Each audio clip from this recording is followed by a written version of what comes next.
Iran में internet और mobile network पर पाबंदी लगा दी गई है। ईरान में प्रदर्शन वाली जगहों पर इंटरनेट और मोबाइल सेवाओं को बंद कर दिया गया है। ईरान के तबरीज अंतर्राष्ट्रीय हवाई अड्डे पर उड़ानें भी निलंबित कर दी गई हैं। हिंसक प्रदर्शन बढ़ता हुआ देख ये पाबंदियां लगाई गई हैं।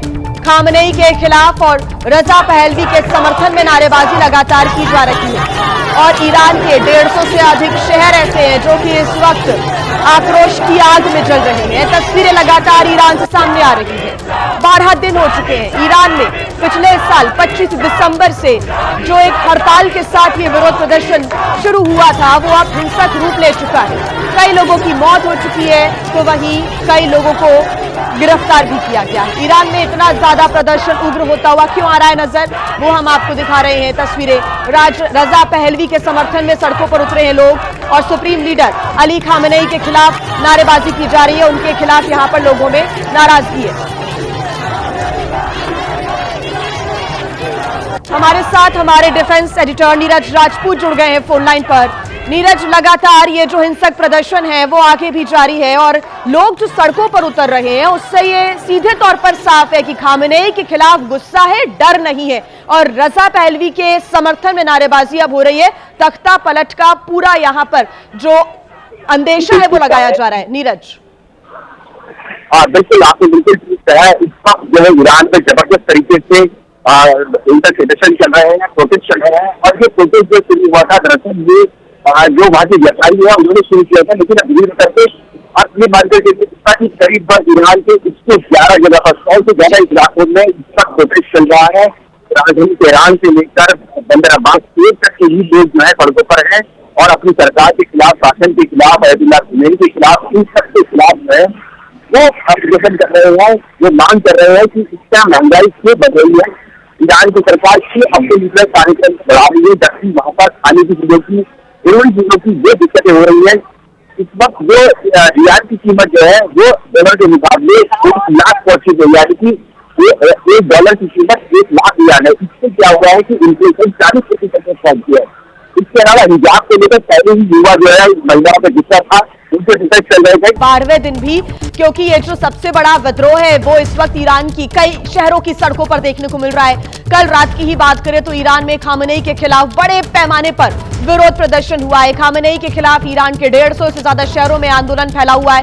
अब तक 45 से ज्यादा प्रदर्शनकारियों की मौत की जानकारी है। पुलिस स्टेशन में घुसते समय सुरक्षा कर्मियों ने गोलियां चला दी जिसमें 5 लोगों की मौत हो गई। ये अभी तक का बड़ा अपडेट सामने आ रहा है। नीरज हमारे साथ लगातार जुड़े हुए हैं। नीरज, ऐसे हालात बन गए हैं और यहाँ के अगर हम राष्ट्रपति की बात करें पेजेश्कियान की, तो उन्होंने तो अपने हाथ खड़े कर दिए थे कि तो आप ये मानकर चलिए, उन्होंने ऐसा कहा था कि यहाँ पर केंद्र की सरकार ही नहीं है, आप अपने हिसाब से डील करिए। और दूसरी तरफ डोनाल्ड ट्रंप ने भी धमकी दी थी। लेकिन जो हालात अभी ईरान के बने हुए चिंताजनक, उससे लोगों को राहत कब और कैसे मिलेगी, सबसे बड़ा सवाल है। इस बीच एक और बड़ी जानकारी जो कि है मौसम से जुड़ी हुई। दरअसल उत्तर भारत में सर्दी का सितम लगातार जारी है और आज भी दिल्ली एनसीआर में कड़ाके की ठंड पड़ रही है। आज सुबह तापमान 5 डिग्री सेल्सियस दर्ज किया गया है दिल्ली में।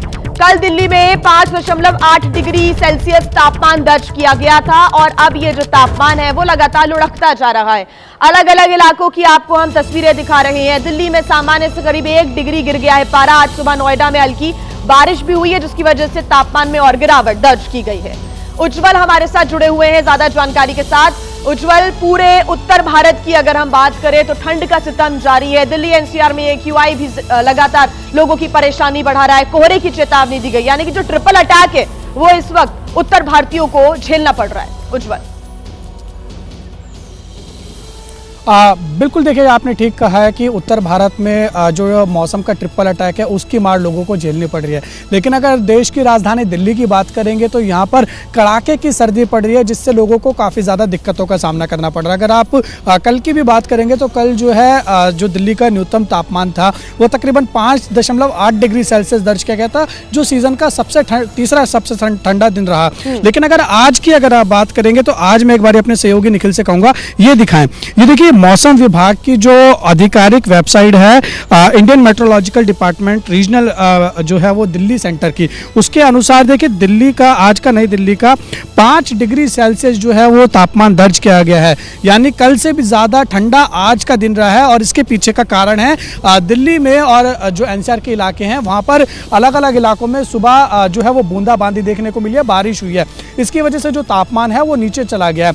इसके साथ ही देखिए मौसम विभाग ने आज के लिए दिल्ली के लिए खास तौर पर जो है वो येलो अलर्ट जारी किया था, जिसके अनुसार सुबह के समय जो है वो विजिबिलिटी कम रहेगी और आप अभी भी देख सकते हैं कि जो है हल्की जो धुंध की चादर है वो छा रखी है, स्मॉग की चादर छा रखी है। दिल्ली में कड़ाके की ठंड है, लेकिन फिर भी देखिए एक तस्वीर मैं ये दिखाना चाहूँगा, भले ही कितनी कड़ाके की सर्दी है लेकिन जो नौजवान हैं वो सुबह सवेरे यहाँ पर आपको देखिए क्रिकेट खेलते हुए दिखाई देंगे। तो ये देखिए ठंड भले ही है लेकिन फिर भी जो लोग हैं वो बाहर निकल रहे हैं और स्वास्थ्य के लिए भी बाहर निकल रहे हैं।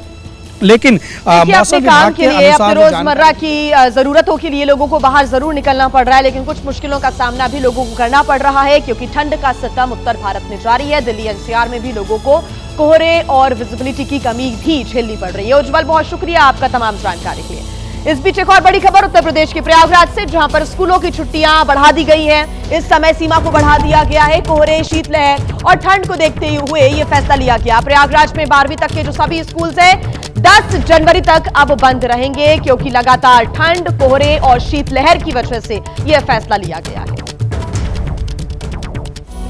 खबरों में आगे बढ़ते हैं, एक बड़ी खबर कांग्रेस पर एआईएमआईएम अध्यक्ष ओवैसी ने बड़ा हमला बोला है। उमर और शर्जील को जमानत न मिलने पर घेरा गया है। दोनों को जमानत न मिलने की वजह कांग्रेस है, ये ओवैसी ने कहा। कांग्रेस ने यूएपीए में जो धाराएं जोड़ी उसी वजह से जमानत नहीं मिल पाई। असदुद्दीन ओवैसी ने कहा है कि तब मैं उन धाराओं का विरोध कर रहा था लेकिन मेरी सुनी नहीं गई और यही वजह रही कि दोनों को अब तक जमानत नहीं मिल पाई। मैंने पूछा था कि by any other means of what ever nature का मतलब क्या है, तो सुप्रीम कोर्ट ने इसी बुनियाद पर बाय एनी अदर मीन्स को इस्तेमाल करके, जिसको कांग्रेस पार्टी ने कानून बनाया था, जिसको असदुद्दीन ओवैसी ने पहले कहा था कि इसका गलत इस्तेमाल होगा, आज आप देखते हैं कि 2 नौजवान लड़के 5.5 साल से जेल में हैं और बेल नहीं होती है। और बेल क्यों नहीं होती? क्योंकि कानून को बनाने वाले कांग्रेस पार्टी के लोग थे। बड़ी खबर आपको बता दें पश्चिम बंगाल से, जहां पर आईपैक पर ईडी के छापे को लेकर पश्चिम बंगाल में सियासत गरमाई हुई है और इसको लेकर आज कोलकाता में ईडी के रेड के खिलाफ सीएम ममता बनर्जी मार्च भी निकालेंगी। आईपैक कार्यालय पर ईडी की छापेमारी के विरोध में यह प्रदर्शन किया जाएगा। तो बड़ी खबर इस वक्त हम आपको बता रहे हैं, छापेमारी के खिलाफ हाईकोर्ट में याचिका भी लगाई गई है। आईपैक पर ईडी के छापे को लेकर पश्चिम बंगाल में सियासत गरमाती हुई नजर आ रही है। अलग अलग स्थितियों की तस्वीरें आपके सामने। आईपैक के ठिकानों पर छापामार कार्रवाई की गई। विरोध में आज ममता बनर्जी मार्च निकालेंगी। ईडी रेड का विरोध यहां पर किया जा रहा है। हुगली में भी टीएमसी का प्रदर्शन देखने को मिला है, तो वहीं सिलीगुड़ी में भी टीएमसी ने प्रदर्शन किया है। हावड़ा में भी ईडी का विरोध करते हुए टीएमसी का जो कार्यकर्ता है वो सड़कों पर उतरे, उसकी तस्वीरें आप देख रहे हैं। ईडी की रेड के बाद बंगाल में उबाल है। दरअसल चुनाव जल्द ही होने वाले हैं, विधानसभा के चुनाव सर पर है, उसके पहले सियासत गरमाती हुई नजर आ रही है। बाद देश की राजधानी दिल्ली की, जहां पर सड़क पर बना गड्ढा लोगों के लिए परेशानी का सबब बन गया है। दरअसल इग्नू यूनिवर्सिटी के पास सड़क धंसने की वजह से ईंटों से भरा ट्रक उसमें समा गया। गनीमत रही कि इस हादसे में ट्रक ड्राइवर की जान बाल बाल बच गई। ये 2 तस्वीरें आप देख रहे हैं। बताया जा रहा है कि मेट्रो के काम को लेकर खुदाई का कार्य हो रहा था और इसी को लेकर सड़क खोखली हो गई और ये हादसा हो गया। 2 तस्वीरें आपके सामने, जहां पर सड़क में एक ट्रक समाता हुआ नजर आया। ट्रक घुसा इग्नू रोड की ये घटना बताई जा रही है, जहां पर सड़क धंस गई और उसमें एक पूरा का पूरा ट्रक समाता हुआ नजर आया। मेट्रो का काम चल रहा है, जिसकी वजह से खुदाई का कार्य भी चल रहा था और यही वजह रही कि सड़क यहां से नीचे से खोखली हो गई और उसमें एक बड़ा सा गड्ढा बन गया। बाल बाल यहां पर ट्रक ड्राइवर की जान बच गई, लेकिन बड़ा नुकसान यहां पर हुआ है। अब इसको हटाने का कार्य किया जाएगा ताकि जल्द से जल्द रास्ते को एक बार फिर से दुरुस्त किया जा सके, लेकिन पूरा का पूरा ट्रक इसमें समाता हुआ नजर आया। देखिए, जब देश के किसी हिस्से में लोग पानी पीकर मरने लगे तो सबसे पहले सवाल स्थानीय प्रशासन और सरकारी सिस्टम पर उठता है, जैसा इंदौर में हुआ। लेकिन कुछ नेताओं को ये बात ठीक नहीं लग रही है। मध्य प्रदेश के खंडवा से बीजेपी सांसद ज्ञानेश्वर पाटिल का जब कोई तर्क सुनेगा तो माथा पकड़ लेगा। जब सरकार ही सब कुछ करे, सरकार के भरोसे हम रहे, ये भी ठीक नहीं। हम सब जनता की भी जिम्मेदारी बनती है और उस जिम्मेदारी का निर्वहन करने का हम सब लोग काम करते हैं। इंदौर के मामले को लेकर कोर्ट में परिवाद दायर हुआ है और जिम्मेदार अधिकारियों के खिलाफ गैर इरादतन हत्या के लिए केस दर्ज करने की मांग की गई है। याचिका में कहा गया कि करीब 2 साल से लोग गंदा और दूषित पानी पी रहे थे, जिसके चलते उनकी मौत हुई। अब कोर्ट ने थाना प्रभारी को निर्देश जारी किया है और 24 जनवरी तक जांच रिपोर्ट जमा करने को कहा है। महाराष्ट्र की सियासत से 2 दिन पहले एक गजब की तस्वीर सामने आई थी। दरअसल ठाणे के अंबरनाथ में बीजेपी और कांग्रेस के पार्षदों ने गठबंधन कर लिया था। अब इस मामले में एक नया राजनीतिक मोड़ सामने आ गया है। कांग्रेस के सिंबल पर जो 12 पार्षद जीते थे, उन सभी ने एक साथ बीजेपी का दामन थाम लिया। हालांकि बुधवार को ही कांग्रेस हाईकमान ने इन सभी 12 पार्षदों और अंबरनाथ के ब्लॉक अध्यक्ष को पार्टी से सस्पेंड कर दिया था, क्योंकि ये सभी अपनी मर्जी से बीजेपी के साथ चले गए थे। दरअसल 60 सदस्यों वाली अंबरनाथ नगर परिषद में शिंदे की शिवसेना को 27 सीट मिली थी। बीजेपी के हिस्से में 14 और कांग्रेस के खाते में 12 सीट गई थी। वहीं 4 सीट अजीत पवार की एनसीपी ने जीती और 2 सीट पर निर्दलीय विजयी हुए। अंबरनाथ में शिंदे की शिवसेना का कब्जा ना हो, इसके लिए बीजेपी की स्थानीय यूनिट ने प्लान बनाया और कांग्रेस के 12 और एनसीपी के 4 पार्षदों के साथ स्थानीय स्तर पर गठबंधन कर लिया था। रिहायशी बस्तियों में बंदरों का आतंक थमने का नाम नहीं ले रहा है। ताजा तस्वीर वाराणसी से सामने आई है, जहां पर बंदर ने एक मासूम पर हमला बोल दिया और इस हमले में बच्चे को गंभीर चोट आई। बच्चे पर बंदर ने अटैक अचानक किया, लेकिन बच्चे ने भी अचानक आई इस मुसीबत का डट कर सामना किया। तस्वीरों को शुरुआत से देखिए। 6 साल का मासूम पतंग लेकर घर के अंदर दाखिल हुआ। उसने जैसे ही गेट का दरवाजा बंद किया, बंदर ने उस पर हमला बोल दिया। बंदर के हमले से बच्चा जमीन पर गिर गया। बंदर उस पर चढ़ गया और कंधे और हाथों को नोचने लगा। डरा सहमा बच्चा दर्द से कर्राता रहा और हिम्मत दिखाकर हाथ पैर मारने लगा। किसी तरह बच्चा उठकर बैठा और बंदर के मुंह पर मुक्के मारने लगा। इसके बाद बंदर वहां से भाग निकला। बंदर ने अपने नुकीले दांत से बच्चे के चेहरे, हाथ और पेट पर काट लिया, जिसका अस्पताल में अब इलाज जारी है। तो वहीं दूसरी तरफ झारखंड में जंगली हाथी का आतंक बढ़ता जा रहा है। पश्चिमी सिंहभूम जिले की बात करें तो यहाँ के चाईबासा और कोल्हान में कई गांव दहशत में है, क्योंकि हाथी बीते 6 दिनों में 16 लोगों की जान ले चुके हैं। रात के अंधेरे में हाथी की चिंगाड़ ने सन्नाटे को चीर दिया और फिर हाथी ने अपनी सूंड से घर के दरवाजे को कई बार धकेला। जब घर के अंदर परिवार को लगा कि हाथी आपे से बाहर हो रहा है, तो उन्होंने शोर मचाया और हाथी को दौड़ा दिया।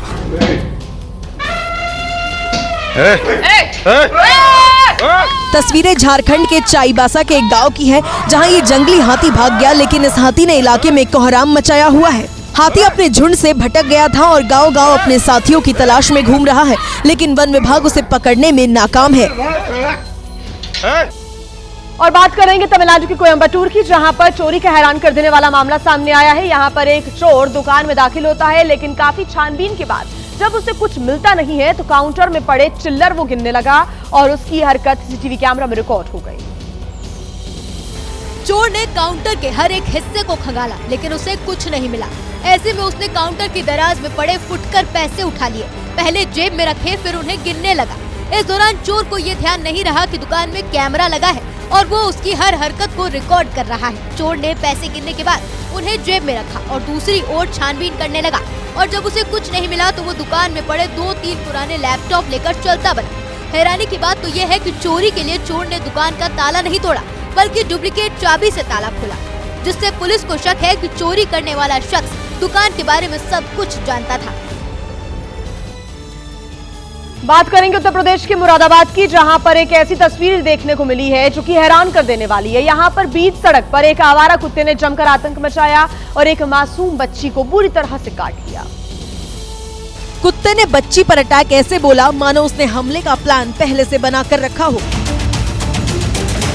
2 महिलाओं के साथ सड़क पर चल रही मासूम के पास कुत्ता दौड़ता हुआ आया और सीधे बच्ची पर हमला कर दिया। महिलाओं ने कुत्ते को भगाने की भरसक कोशिश की, सामान फेंका, लेकिन कुत्ते ने बच्ची को अपने जबड़े से नहीं छोड़ा। वो तो तब जाकर भागा जब एक ऑटो वहाँ आया और उसमें बैठी सवारियों ने एक साथ मिलकर कुत्ते को भगाया। कुत्ता यही नहीं रुका, आगे जाकर स्कूटी सवार पर उसने झपट्टा मार दिया। भीड़ ने किसी तरह कुत्ते को सड़क से भगाया। कुत्ते के अटैक से घायल बच्ची का अस्पताल में इलाज जारी है। कुत्तों के लगातार हमलों से स्थानीय लोगों में दहशत का माहौल है।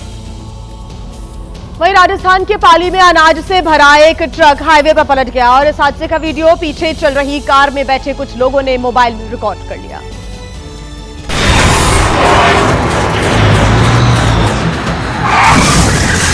पहले ट्रक लहराया और फिर कुछ देर बाद ताश के पत्तों की तरह बिखर गया।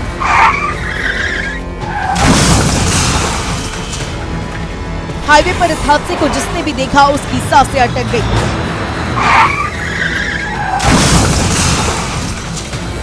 हालांकि रफ्तार ज्यादा नहीं थी, सिर्फ इतना हुआ कि ट्रक अपनी लेन से भटक गया और फिर जो उसके बाद हुआ वो आप लोगों के सामने है। हालांकि अच्छी बात ये रही कि ट्रक की चपेट में दूसरी गाड़ियां नहीं आई, नहीं तो बड़ी अनहोनी हो सकती थी।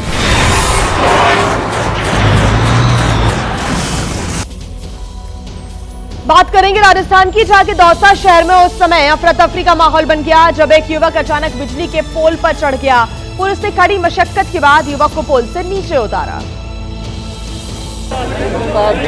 युवक जिस तार पर लिपटा दिख रहा है वो खतरनाक 11 केवी की बिजली लाइन। सूचना मिलते ही बिजली विभाग ने तुरंत बिजली की सप्लाई बंद कर दी। पुलिस, फायर ब्रिगेड और सिविल डिफेंस की टीम दल बल के साथ मौके पर पहुंची। क्रेन की मदद से युवक को नीचे उतारने की कोशिश शुरू हुई, लेकिन क्रेन से उतारते वक्त युवक नीचे गिर गया।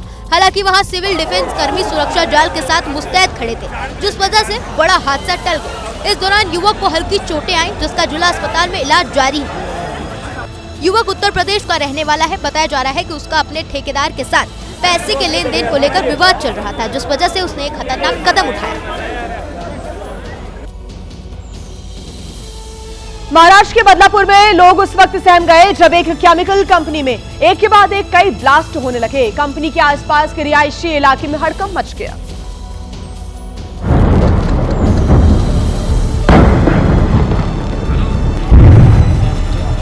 धमाका, जोरदार धमाका। कुछ मिनटों में करीब 10 धमाके हुए और इन धमाकों से पूरा इलाका दहल उठा।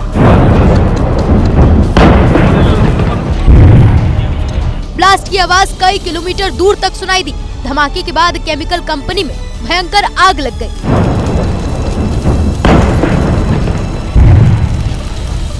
धुएं का गुब्बार आसमान में फैल गया। पूरे इलाके में हल्ला मच गया। डरे सहमे लोगों ने दमकल को सूचना दी। अरे कंपनी कवडी जायला बघितले का नाही का तुम्ही? मोठी आग लागली बदलापूरला। कंटिन्यू ब्लास्ट झाले, कमीत कमी 20-25 ब्लास्ट झाले आतापर्यंत। जिस केमिकल कंपनी में ये हादसा हुआ वो महाराष्ट्र के ठाणे जिले के बदलापुर में है, जहां भारी नुकसान हुआ है। देखिए, दिल्ली के तुर्कमान गेट पर हुई बुलडोजर कार्रवाई का कई लोग विरोध कर रहे हैं, लेकिन दिल्ली पुलिस ने अब जो तस्वीरें साझा की है उसे देखकर गंभीर सवाल भी खड़े हो रहे हैं, क्योंकि मस्जिद के आसपास बड़े इलाके पर अवैध कब्जा किया गया था। जिस इलाके को हरे रंग की लाइन से घेरा गया, सिर्फ वही इलाका फैज इलाही मस्जिद का है, और जिस इलाके को लाल रंग से घेरा गया वो हिस्सा कब्जा किया गया था। इसी हिस्से में बड़ा सा बैंक्वेट हॉल और डिस्पेंसरी बनाई गई थी, जिस पर प्रशासन ने बुलडोजर चलाया। दूसरी तस्वीर को देखिए और समझिए कि ये कब्जा सड़क के किनारे तक पहुंच गया था। कब्जा करने वालों ने फुटपाथ तक को नहीं छोड़ा। हालांकि अब ये पूरा इलाका साफ हो चुका है। प्रशासन के बुलडोजर ने इसे पूरी तरह से समतल कर दिया है। ड्रोन से ली गई तस्वीर के बाद अब पूरा इलाका बदला हुआ दिखाई दे रहा है। तस्वीरें बताती हैं कि कार्रवाई में मस्जिद को कोई नुकसान नहीं पहुंचा, और जिस हजारों स्क्वायर मीटर एरिया पर कब्जा किया गया था उनमें से 1 इंच भी नहीं छोड़ा गया। दिल्ली पुलिस ने जारी की अवैध निर्माण के पहले और ध्वस्तीकरण के बाद की ड्रोन तस्वीर।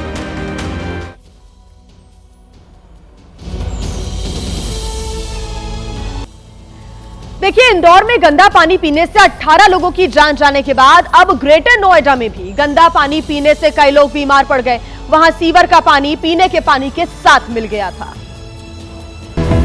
लोगों के घरों में आ रहा पानी पीला और बदबूदार था। तो ये एकदम येलो कलर का पानी आ रहा था और इतनी गंदी स्मेल थी उसमें कि एकदम देख के दिमाग खराब हो गया। आरोप है कि 3 दिनों से लगातार शिकायत के बाद अब जाकर सुनवाई हुई। तब तक गंदे पानी की वजह से लोगों को उल्टियां, दस्त, सिर दर्द और बुखार होने लगा। बच्चे बूढ़े सब बीमार हुए हैं। इन्फेक्शन, अब डॉक्टर को दिखा रहे तो वही इन्फेक्शन है पेट में। आरोप था कि इलाके में सीवर और पीने के पाइप एक साथ हैं। वहीं किसी जॉइंट में लीकेज से पानी आपस में मिल गया तो प्रशासन ने गड्ढा खोदकर पाइपलाइन ठीक की, साथ में मेडिकल टीम भेजकर इलाके के लोगों का इलाज भी किया। वहीं उत्तर प्रदेश के फतेहपुर में अन्नदाता परेशान है क्योंकि धान की फसल पिछले साल नवंबर में ही तैयार हो गई थी, लेकिन किसानों का ऐसा आरोप है कि अभी तक फसल का तौल नहीं हुआ है। मंडी में खुले आसमान के नीचे हजारों क्विंटल धान पड़ा है, लेकिन इसके रखरखाव की किसी को कोई चिंता ही नहीं। कई किसानों का धान महीने भर से यहाँ पड़ा है और अब किसानों को धान के खराब होने का डर सता रहा है। तस्वीरें उत्तर प्रदेश के फतेहपुर जिले की असोथर मंडी की। किसानों का आरोप है कि धान का वजन सही समय पर नहीं हो रहा। यहाँ किसानों का धान नहीं तौला जाता, यहाँ सिर्फ व्यापार का धान तौला जाता है। किसान किस तरह परेशान है, खुले आसमान के नीचे किस तरह धान डाले हुए रात को सोता है, कैसे जागता है, इनसे कोई मतलब नहीं है। किसान धान के तौल में गड़बड़ी का भी आरोप लगा रहे हैं और कह रहे हैं कि नुकसान की भरपाई भी वो खुद ही कर रहे हैं। तौल हो गई है और उसके बाद जो कटौती कटेगी उसका भी किसान ही बिल पे करेगा। किसानों का आरोप है कि उनकी कोई सुनने वाला नहीं। धान खराब होने के डर से वो बोरियां खुद लेकर आ रहे हैं। 24-25 नवंबर का धर्म कांटा का तौला मेरा धान आज तौला जा रहा है, जिसमें मैं बोरी भी मैं ही लगा रहा हूँ खरीद करके।